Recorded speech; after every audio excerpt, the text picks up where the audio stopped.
bit. Using the 6-rod spread. Right here, it's just got dark, beautiful moon. He ain't done, he's running still. That's a nice fish. Nice fish. Stay connected with him, Mark. Ooh, easy, baby. We gotta get the fish in the boat, not you in the water.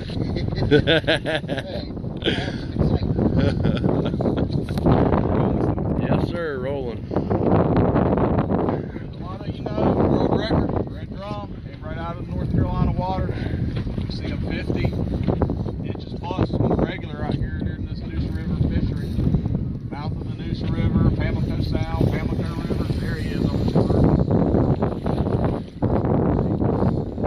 Nice fish. That was the one that caught him last night too, that rod right there. Me and Mark were talking about that. Fishing with that oil lump and rig.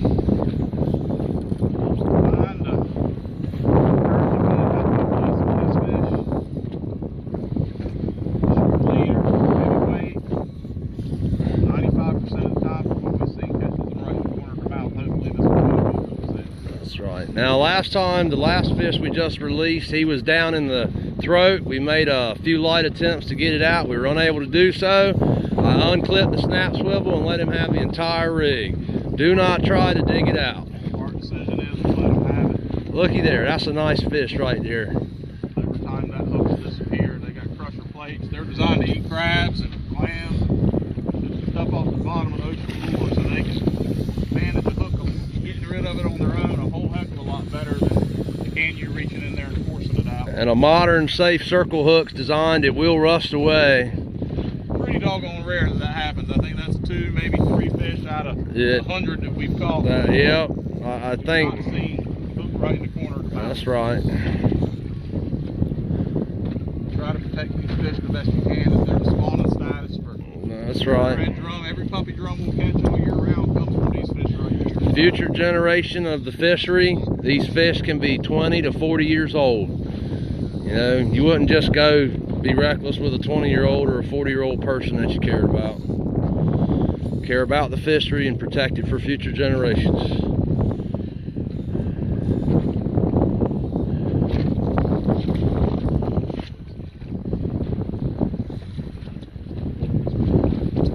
Yeah, I was thinking about adding another notch or 2 on that. I'm doing it at the beginning, tighten down on him. Once he's got a little bit of burn in him already, you want to get him to the boat quick too. That's another part of caring for these fish is using the right tackle, getting them to the boat quickly. That way they don't get too much lactic acid buildup, and then trying the best you can to give them a good healthy release. Hold them both sides as long as you can, give them a chance to survive and kick off real good and strong.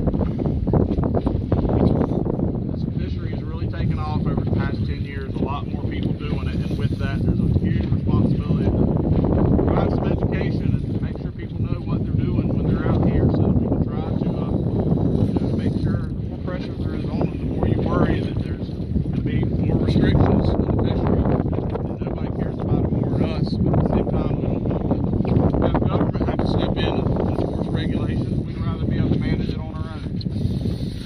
Take the best care of them we can. Nice one, man. Yes, sir. It's a nice fish. No baby.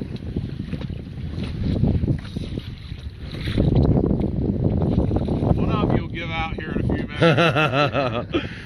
I'm sure Wayne will take it from you if you get. Take it from him. He's gonna burn. He's gonna feel it. Feel the burn of a big Eastern North Carolina bull red. As you drop down, that's it. Ain't got nothing. Texas, Louisiana, they ain't got nothing on this fishery, folks. Do not fool yourself. World record redfish caught right here, Eastern North Carolina. While there might be some challenges with the management strategies that we've got in our state sometimes, there ain't no fish bigger than this. They might have more numbers in Louisiana, but they ain't got fish that are this big, this consistent for this type of fishery. Drumming too, boy, I hear him. You hear him already, that's right. Nice fish, man, nice fish. About to roll over the side and show us that he's done. Let us take him up and get a picture in a minute. Whoa! He said, Last little bit of fire. He said, He said, you ain't getting your first one that easy, Mark Ziegelhofer. That's why you got to spend the time with them once you go through the release. They just don't give up till they're done. 100% heart, man. There, he poked his head up and looked at us.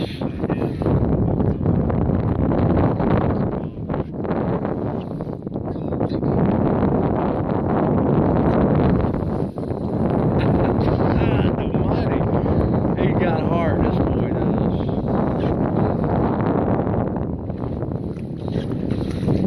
You gonna do the pickup?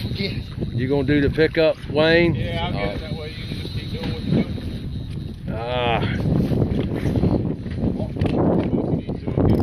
Yeah, follow him around the boat if you need to, Mark. I think it's close enough here, okay?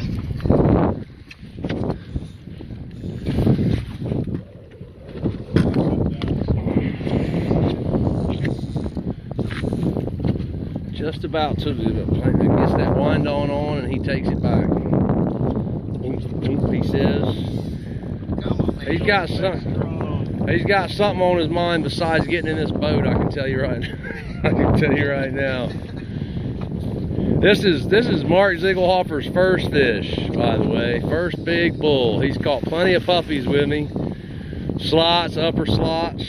But his first big bull. A little bit different there, Mark, ain't it? Yeah, very similar fish, just about 3-5 times bigger. That's right.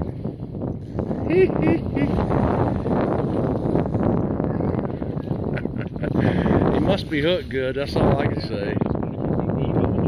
Yeah, that's the terminal tackle I started to worry about.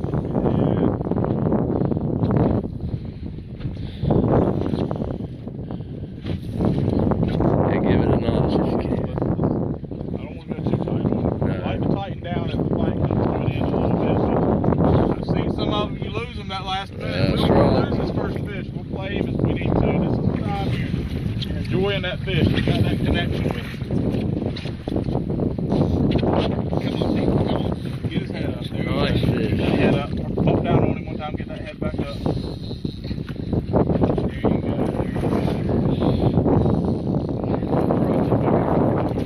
Be able to get a weight hold on it too. Yeah. It's hooked right in the corner like it's supposed to be.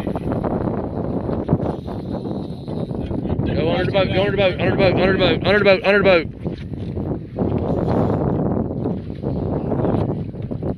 Very good work, Mark. Excellent. I figured he had that in him as much as he's been fighting here. He'll have that weight in just a second. See, you properly make that lumping rig, your leader man can, that's right under the boat, baby, right under the boat. Good job. Your leader man can grab hold of your egg sinker or your oval sinker.